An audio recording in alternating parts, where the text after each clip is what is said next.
Corporate connection में हमारे साथ हैं एसवीसी एक्सपोर्ट्स के मैनेजमेंट। कंपनी के बारे में बता दें कि कंपनी गारमेंट्स की ट्रेडिंग और मैन्युफैक्चरिंग के साथ साथ आईटी सेवाएं और टूर ऑपरेटर सेवाएं भी देती है।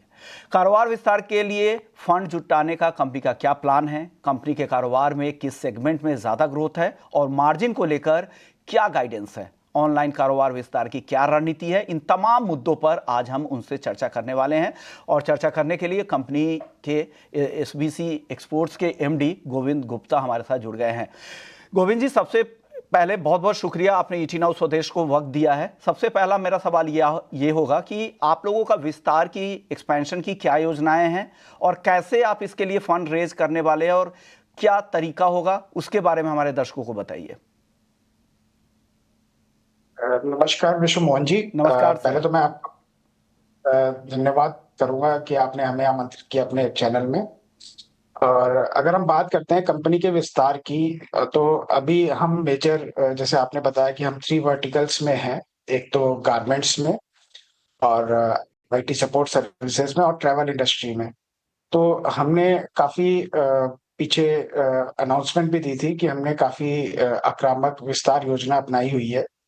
अभी कंपनी डोमेस्टिक मार्केट और इंटरनेशनल मार्केट में अच्छी तरीके से परफॉर्म कर रही है। अभी जो हमने एक्सपेंशन प्लान में जो हम स्ट्रेटजी अडॉप्ट कर रहे हैं, वो एक तो ऑनलाइन प्लेटफॉर्म को हम एक्सप्लोर करने वाले हैं। और उसके अलावा हम अपने रिटेल स्टोर्स भी खोलने वाले हैं, स्पेशली इन मेट्रो सिटीज। तो जैसे अभी हमारी जो प्रेजेंस है वो टीयर 2 सिटीज में ज्यादा है, मेट्रो सिटीज में कम है। तो मेट्रो सिटीज को हम जो कैप्चर करेंगे, वो रिटेल स्टोर्स को आगे लाके डायरेक्ट रिटेल में आके उसको उस तरीके से कैप्चर करेंगे।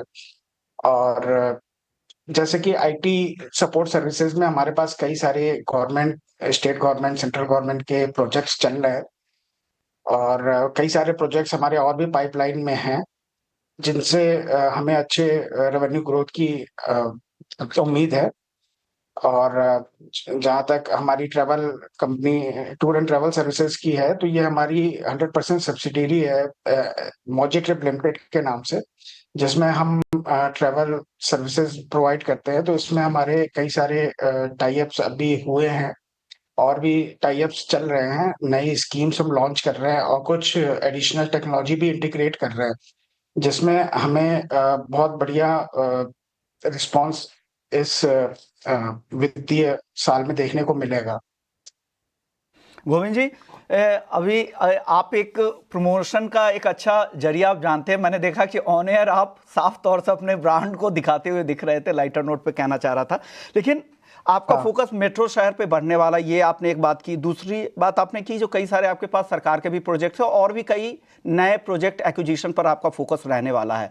साथ ही जो ट्रैवल बिजनेस है आपका, वहां पर वो आपकी 100% सब्सिडी के जरिए वो कारोबार कर रहे हैं, जहां पर कई तरह की योजनाएं आप ला रहे हैं। फेस्टिवल सीजन भी चल रहा है और आगे को देखकर आप इस तरह की तैयारी कर रहे हैं। लेकिन आपने जैसा कहा, 3 तरह के आपके कारोबार है, गारमेंट, आईटी और ट्रैवल बिजनेस। आपको कहां से मैक्सिमम ग्रोथ आपको दिख रही है, और कोई नंबर जहां पर अच्छी ग्रोथ दिख रही है और जहां पर लग रहा है कि पोटेंशियल ज्यादा है, वो नंबर हमारे दर्शकों के साथ आप शेयर करना चाहते हैं? हम लोग पूरे जोश के साथ सारे ही सेगमेंट में काम कर रहे हैं। और हमारी हर एक सेगमेंट के लिए डेडिकेटेड अलग से एक पूरी टीम है, पूरी फोर्स है, जो उसमें कंटिन्यूअसली काम कर रही है। हमारी इंटीग्रेटेड अपनी खुद की आईटी टीम है, हमारी खुद की मतलब मार्केटिंग टीम है, खुद की हमारे सारे मैनेजमेंट की टीमें हैं, जिसमें मतलब कंप्लीट हायरार्की है। हमारी बहुत अच्छी स्ट्रेंथ है अपने टीम मेंबर्स की, जिसमें बहुत अच्छे एक्सपीरियंस्ड और फ्रेशर्स का एक मिला जुला कॉम्बिनेशन है, जिसमें हम सारे सेगमेंट्स को मतलब पूरे अच्छे से ध्यान दे पा रहे हैं। और जैसा किसी एक सेगमेंट के बारे में हम बात नहीं कर रहे हैं, मतलब हम सारे ही सेगमेंट को एक साथ लेके चल रहे हैं। और जहां तक गारमेंट सेक्शन का है, तो अभी हमने पिछले साल ही एक नई फैक्ट्री को एक्वायर किया था, मिर्जापुर उत्तर प्रदेश में। और एक अभी नई फैक्ट्री हमने जमीन यहाँ पे गाजियाबाद साहिबाबाद इंडस्ट्रियल एरिया में एक्वायर किया है, बड़ी लैंड है। और जो एक्सक्लूसिव एक्सपोर्ट यूनिट के लिए मतलब हम उसको बना रहे हैं, जो मेरे ख्याल से अगले साल तक फुल्ली फंक्शनल हो जाएगी। और बाकी फुल्ली फंक्शनल हो जाएगी अगले साल तक पूरी, और जो हमें मतलब बहुत अच्छे रिजल्ट और हमारे लक्ष्य को प्राप्ति करने में पूरी तरीके से सहायक होगी। सब सारे सेगमेंट पे कर रहे हैं, जैसा आप कह रहे हैं इक्वल वेट आप दे रहे हैं सभी सेगमेंट्स को, लेकिन आप गारमेंट पे ज़्यादा पॉजिटिव साउंड हो रहे हैं क्योंकि आप वहाँ की बातचीत भी कर रहे हैं, आप नई फैक्ट्री भी डाल रहे हैं, एक्सपोर्ट पर भी फोकस कर रहे हैं। सर अब इसी से जुड़ा हुआ मेरा अगला सवाल होगा, आप एक्सपोर्ट करते हैं तो आपको क्या लग रहा है किसी तरह का एबनॉर्मल गेन आपको मिला होगा जो बांग्लादेश में जो डिस्टर्बेंस हुआ है हाल में? हाँ, बिल्कुल, जो बांग्लादेश में डिस्टर्बेंस हुई है, उससे हमें बहुत काफ़ी बेनिफिट हुआ है। एक्चुअली इंटरनेशनल मार्केट में हम बांग्लादेश में डोमेस्टिक मार्केट से काफ़ी निर्यात होता है, तो जिसमें कुछ कमी देखने को मिली है। तो उस वजह से ना रॉ मटेरियल्स में थोड़ा-सा गिरावट दर्ज हुई है, जो हमारे मार्जिन्स में इम्पैक्ट करेगी अच्छे नंबर्स के लिए। और हमारे पास अंतर्राष्ट्रीय बाज़ार से भी काफ़ी इंक्वायरीज़ नई आई हुई हैं, जिनको हम मतलब देख रहे हैं, जो बढ़िया रहेगी। तो मतलब जो हमारे अच्छे बिज़नेस के लिए ऐड ऑन होएगी, हम उसमें कुछ मतलब प्रयासरत हैं कि ऐड ऑन करें। एक्चुअली क्या है कि अभी हमारी जो प्रोडक्शन कैपेसिटी है, वो फुल्ली मतलब ऑक्युपाइड है। तो बहुत ज़्यादा जैसे हम नए uh sales point of view से तो बहुत ज़्यादा हम नए उसको नहीं देख पा रहे हैं, लेकिन क्योंकि हमारी जब नई यूनिट आ जाएगी, तो हम अपनी प्रोडक्शन कैपेसिटी बढ़ा के उसको करेंगे। बाकी कुछ हमारे बातचीत में चल रहे हैं कि जिसमें हम बाहर से मतलब जॉब वर्क के थ्रू भी हम कुछ नए प्रोडक्शंस के लिए जा रहे हैं, फॉर द टाइम बीइंग, जब तक हमारी नई यूनिट नहीं आ जाती। तो सेल्स फिगर भी हमारे हम अचीव कर पाएँगे। और रॉ मटेरियल्स के दाम गिरने की वजह से हमें अच्छे मार्जिन्स मिल रहे हैं। मटेरियल के दाम गिरने से आपको मार्जिन अच्छे मिल रहे हैं, आपको फ़ायदा हो रहा है, ग्लोबल मार्केट से नए ऑर्डर्स भी आ रहे हैं और ये फ़ायदा आगे दिखेगा भी। मार्जिन की भी आपने बातचीत की थी और नए यूनिट आने तक आप जॉब वर्क के जरिए उस काम को पूरा कर रहे हैं ताकि आप अपने ऑर्डर को पूरा कर सके।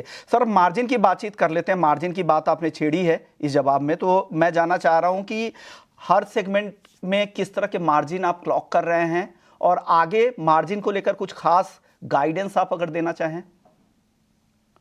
बिल्कुल, मैं आपको बताना चाहूँगा कि हमारी जो अगर हम गारमेंट बिज़नेस को लेते हैं, तो हमारी जो गारमेंट बिज़नेस है, इसमें हम फुल्ली इंटीग्रेटेड यूनिट हैं। मतलब फैब्रिक भी हम अपने लिए खुद ही बनाते हैं और सारे प्रोसेस करते हैं खुद ही, और फाइनल गारमेंट प्रोडक्ट हम मार्केट में देते हैं। तो इस वजह से क्या है कि हमारे जो मार्जिन्स हैं, वो हम पूरी तरीके से अपने पास रख पा रहे हैं।